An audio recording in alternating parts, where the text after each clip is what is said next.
Dans ce journal, les responsables également des services fiscaux, le directeur général de la dette et le DGA des impôts ont tous été auditionnés ce mardi par les membres de la commission économie, finances et budget du Conseil économique, social et environnemental sur les politiques fiscales favorisant la mobilisation des recettes. Compte rendu, Issa Steve Befan, Jean de Dieu Mambundu.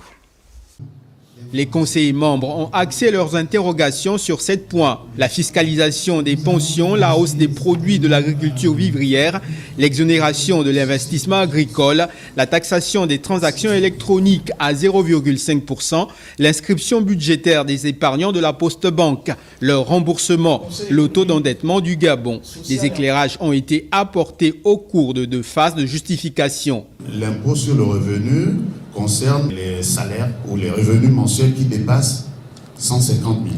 Les motifs liés à l'élargissement de l'assiette fiscale. Le gouvernement a inscrit dans le projet de loi de finances l'indemnisation des épargnants de la Poste Banque.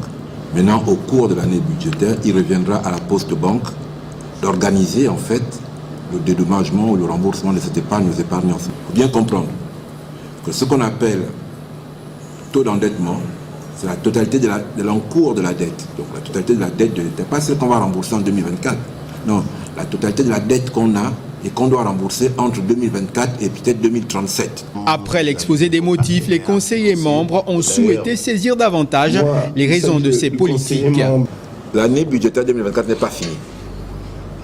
Donc on ne peut pas encore affirmer que les rappels qui ont été inscrits dans la loi de finances 2024 ne seront pas payés.